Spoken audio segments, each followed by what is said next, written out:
So, Pete, Beverage Forum, man, how you doing? I'm doing well, but not as good as you, man. You got lightning in a bottle here.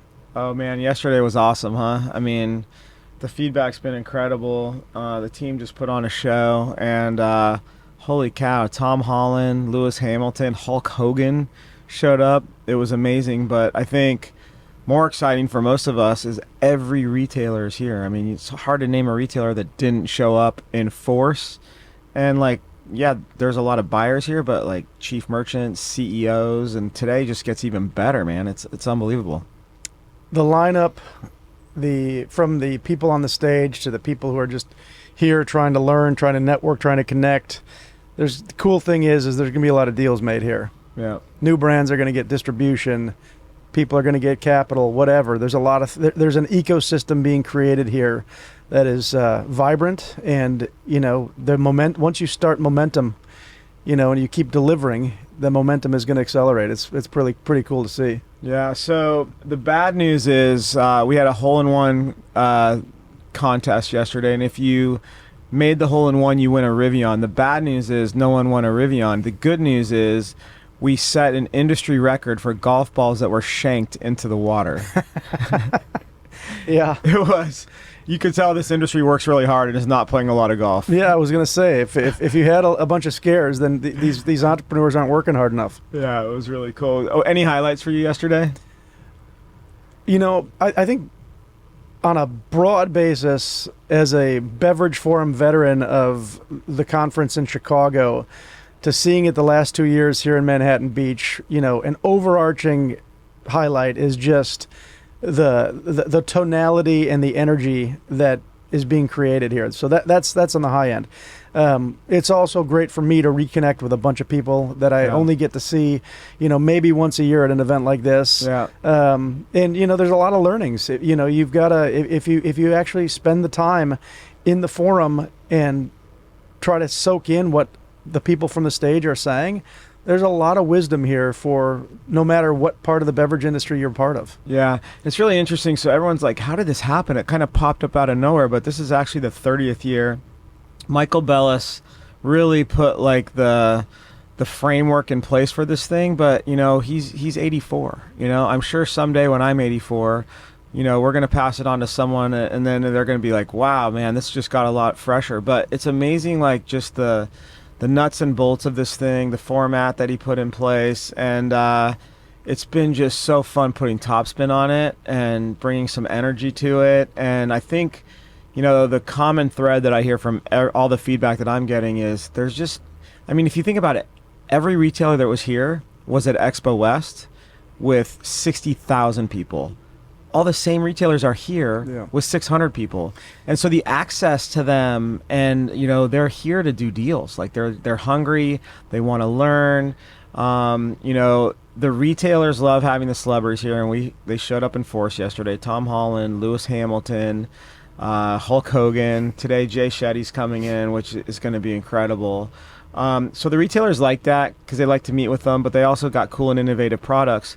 But the retailers, honestly, they like more like that lightning pitch round, right? Mm-hmm. Seeing the emerging brands come in. We had a 16-year-old. Oh, incredible, yeah. He was a beast. Getting up in front of an entire industry when you're 16 years old, having just put together your own product, and he did everything. Unbelievable. He trademarked it. He, designed the packaging. He worked the formulation, and then he's here on the biggest stage of the industry. It was, and he did a great job. Yeah, it's unbelievable. And hats off to Michael Bellis for sure. I hope I am as vibrant as he is at 84 years old. It's unbelievable. So funny story about Michael Bellis yesterday. We were at the dinner last night, which is very special. The speaker sponsor retailer dinner is probably the most special from my lens, and I'm biased. It's probably the most special night that could ever happen in our industry because every retailer is there in the most intimate way, and then the speakers are just the who's who of our industry, and then of course the sponsors are important too. But he comes over to me and he goes, Danny, The Rock is here. And I go, what are you talking about? Because I'm in business with DJ, right? And and he goes, he goes, Danny, you're incredible. he's like, you've outdone yourself. You brought The Rock. And I go, what are you talking about, Michael? And he points over, Hogan. and it was Hulk Hogan. And I go, Michael, that is not The Rock. And he goes, oh, thank God you told me. He's like, I was going to go up to the Hulk and say, Rock, I love your work. It would have been hilarious. So, that's a sweet story. I don't think the Hulk's ego could have handled that. That's funny. No, I mean, I think when you think about what Beverage Forum is, you took it from analog to digital. Yeah. And, you know, and to keep thinking about different analogies, it's like there's concerts and then there's the Sphere. And this is now the Sphere for the Beverage Forum Conference. I'm going to use that. That's awesome. So, shifting gears, dude, what have you been up to? What's cooking? I mean, first of all, I think everybody that, you know, knows the beverage industry knows that you had a massive impact on LA Libations. LA Libations might not be here without Pete Marino, honestly. You know, infamously, you know, the Coca-Cola company invested in us. It was an incredible deal when it happened. They, you know, bought 25% of us at a $48 million valuation. And then they didn't know what to do with us. They just didn't really want anyone else to have us. So they paid us a lot of money with a 5-year services agreement. And we just went out and built the company. And we built it up. But it was really based on those service agreements. And then, you know, as happens in big companies, new regimes came in. And the new regime came in and said, what are we doing with these little companies? And they're like, we want to focus on big stuff like body armor, which is also great for us. But they said, we're done with you guys. So we wandered around in the wilderness as long as we could. We kept the company alive. We never missed payroll. But we funded the company with our own money. We never let anyone go. And we were on our last legs, Pete. And you were at the Beverage Forum. And I was at the Beverage Forum. And you and I had met when I had that joint venture at Relativity Media years ago. We loosely kept in touch with each other. And I posted on Instagram a picture with, I think it was Seth Malley from Walmart and Pat Posey, I think, was with me. And I posted on Instagram. And you hit me on Instagram. You said, hey, you're in Chicago. Why don't you come by Molson Coors? Or, excuse me, the Miller Brewery. Yeah. And I said, okay. So I went and visited you. You went and grabbed Gavin. And we quickly raced to a deal. And then, you know, the timing was amazing. Life's about timing.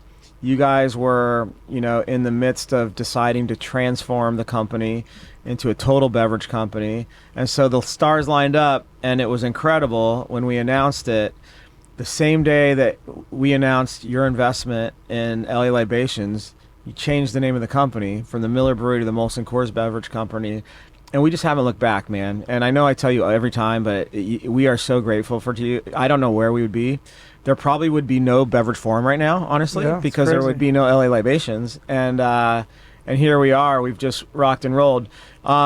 You've since moved on from Molson Coors. Tell us what you're up to and what you're excited about. Yeah, well, first of all, before I do that, I mean, it was a great privilege and an honor to partner with you to help create the Molson Coors Beverage Company. And when I was running the Emerging Growth Division, you were a great partner and since become a great friend. So thank you. I mean, you guys have had a big role in everything. I left Molson Coors 2 years ago to the day, actually. God, time flies. So to the day, really? To the day, yeah. April 30th of 2023 was my last day at Molson Coors. And my factory default settings are not necessarily big company. Right. And so, you know, I came into Molson Coors, at the time was Miller Coors, the joint venture, after doing some entrepreneurial things. And I didn't think I was going to be at Miller Coors and then Molson Coors as long as I was. I was there for 11 years. It was great. I kept getting, you know, expanded responsibility. It was a really great experience, a great chapter in my life. But I was getting a little bit frustrated with the pace of things and some of the things that we wanted to do that for whatever reason we weren't able to do.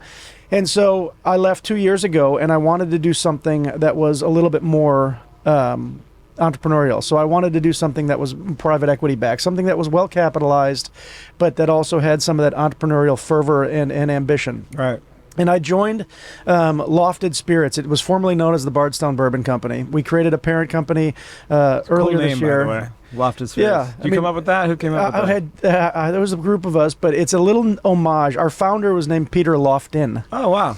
And so Peter passed away before I met him, but the idea was to pay homage to Peter Loftin and then create this word lofted, which is about striving for more. Yeah. And so underneath Lofted Spirits is the Bardstown Bourbon Company, Green River Distillery, and our Lofted Spirits Custom Distillation Group, so making whiskey for others, our contract manufacturing business.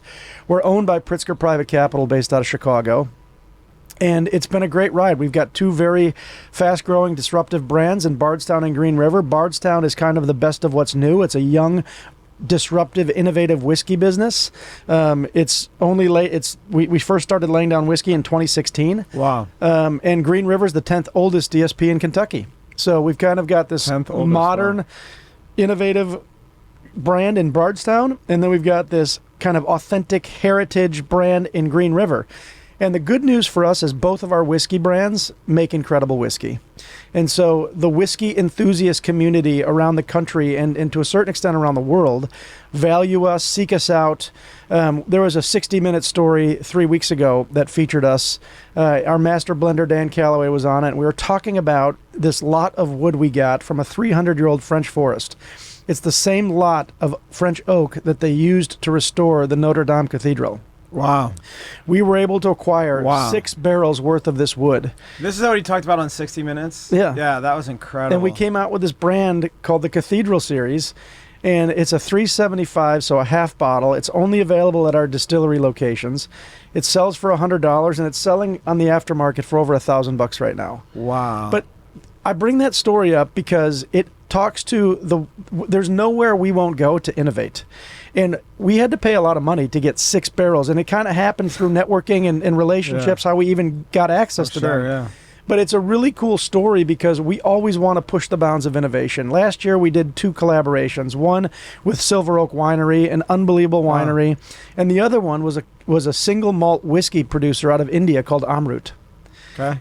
And nobody has ever done a collaboration with an Indian single malt whiskey company. Yeah. And that whiskey got unbelievable recognition around the country. This past year, just a month and a half ago in London, we were named the global brand innovator of the world in the whiskey business at the Global Whiskey Awards. So it seems to me like you just hear of all the headwinds in ALC, but it seems like you guys are very fortunate or strategic, but you have some brands with some real momentum. Yeah, I mean, look, the category is certainly a lot tougher than it has been across ALC beverage, as you know. But there's always first of all, there's always opportunities for disruptive brands. Right. And I think disruption provides opportunities, right? Yep. And so we are leaning in hard. We built the company on that. Yeah, absolutely. We're leaning in hard on investing in sales and marketing, way ahead of where other similar brands our size would be. Right. We're allowed to do that because of the strength of our total business, contract manufacturing and hospitality. And so far so good, knock on wood, it's working. We're growing faster than the category. We're going to be in 45 states by the end of this year. Wow. We're completely renovating our route to market. We're in about a third R&DC houses, a third Breakthru, and about a third of our partnerships are through independents. And obviously, you've got a lot of the beer guys who are now starting to get into spirits in a bigger way. I want to talk about that. That's crazy. And so we're leaning in with the beer network. So in New Jersey, which is one of our... So that's strategic. You're literally... For sure. You're choosing to go with the beer network. Wow. I mean, we're choosing to go with the right partner in whatever market we go into, but we're absolutely... The part of the consideration set is the beer network. So 2 of our newest states are Washington and New Jersey.